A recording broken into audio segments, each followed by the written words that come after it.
Hello friends, welcome to the Nora's channel. இன்றைக்கி Nora ஸ்டைலில் ஒரு ஃபிஷ் ஃப்ரை கறி ஒன்று பார்க்கலாமா? இந்த ஃபிஷ் ஃப்ரை கறிக்கு நான் பரக்குடா ஃபிஷ் தான் எடுத்துக்கிறேன். ஒரு 4 டேபிள் ஸ்பூன் ஆயிலுக்கு 1 டேபிள் ஸ்பூன் ஜிஞ்சர் கார்லிக் பேஸ்ட்டோடு 1 டேபிள் ஸ்பூன் பப்ரிக்கா பவுடரும் ஒரு கொத்து கருவேப்பிலையும் ஆட் பண்ணி நல்லா மிக்ஸ் பண்ணிட்டு அந்த ஆயிலில் நான் ஃபிஷ்ஷை ஃப்ரை பண்ணி எடுத்துக்கூட போகிறேன்.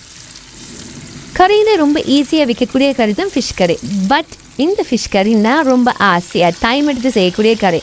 சிக்கன் பீஃப் கூட நான் குயிக்காக சட்டிப்பட்டின்னு செஞ்சு முடிச்சிடுவேன். ஆனால் இந்த ஃபிஷ் கறியை ரொம்ப டைம் எடுத்து ஆசையாக நிதானமாக செய்வேன்.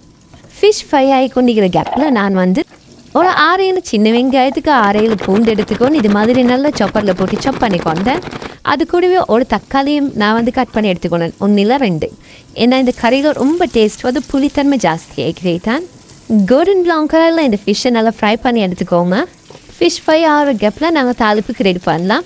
1 டீஸ்பூன் கடுகு, 1 டீஸ்பூன் வெந்தயம், சீரகம் அண்ட் சோம்பு எல்லாம் 1 டீஸ்பூனும் 2 கொத்து கருவேப்பிலையும் எடுத்து அந்த ஃபிஷ் ஃப்ரை பண்ண அதே ஆயிலில் போட்டு நல்லா மிக்ஸ் பண்ணிக்கோங்க. இது கூடவே நாங்கள் சாப் பண்ணி வச்ச கார்லிக்கும் ஆனியனும் ஆட் பண்ணி நல்லா ஒரு கோல்டன் ப்ரௌன் கலர் வரும் வரைக்கும் நல்லா மிக்ஸ் பண்ணிக்கோங்க. இதோடவே நான் தேவையான மசாலாவையும் நான் ரெடி பண்ணிக்கொள்கிறேன். 1 tablespoon paprika powder, 1 teaspoon கொழம்பு மசாலா, 1 teaspoon ஜீரகம், 1/2 teaspoon டர்மரிக்கும் ஆட் பண்ணிக்கொள்கிறேன். இந்த குழம்புல மசாலா டேஸ்ட்டு விடையும் நாங்கள் போட்டுக்கிற ஆனியன், ஆயில், புளி மிக்சிங் இதில் தான் இந்த குழம்புல உண்மையான ருசி வரும்.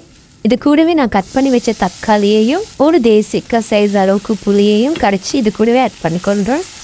தக்காளி நல்லா மசிஞ்சு வர அளவுக்கு கொஞ்சம் வேக வச்சுக்கோங்க. மூடி போட்டு 2 to 3 minutes வேக வச்சதுக்கப்புறம் ஓப்பன் பண்ணி பார்த்தா இந்த அளவுக்கு தக்காளி நல்லா மசிஞ்சு வெந்திக்கணும். இதுக்கு போகிறோம் இதில் நான் ஃபிஷ்ஷோட ஹெட்டை ஆட் பண்ணிக்கொள்கிறேன். இந்த ஃபிஷ்ஷை ஹெட்டை ஃப்ரை பண்ணலை.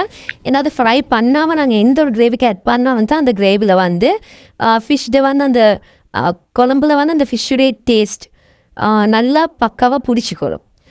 இதுக்கப்புறம் அதுக்கு தேவையான உப்பும் கொஞ்சோண்டு தண்ணியும் ஆட் பண்ணிக்கொண்டு கொஞ்சம் ஒரு 2 minutes மாதிரி ஃபிஷ் ஹெட்டை பாயில் பண்ண விட்டுட்டு அது கூட ஃப்ரை பண்ணி வச்சு இந்த ஃபிஷ்ஷையும் ஆட் பண்ணிக்கொள்கிறோம்.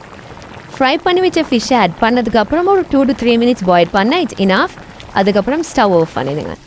சேனல் ஓப்பன் பண்ணதுலேருந்து இப்போ வரைக்குமே மேக்ஸிமம் ஒரு 1000+ வியூஸ் போகும் ஒரு வீடியோக்கு. பட் சப்ஸ்கிரைப் பண்ணுறதுக்கு கொஞ்சம் யோசிக்கிறீங்களோ? ஓகே, பக்கத்தில் இருக்கிற பெல் பட்டனை ப்ரெஸ் பண்ணிட்டு அந்த ரெட் கலரில் பாருங்கள் சப்ஸ்கிரைப்னு அதையும் கொஞ்சம் ப்ரெஸ் பண்ணி சேனலுக்கு ஒரு சப்போர்ட் தாங்க. இது மாதிரியான ஸ்பெஷலான டிஷ்ஷஸ் உங்களுக்கான நான் ரெடி பண்ணுறேன்.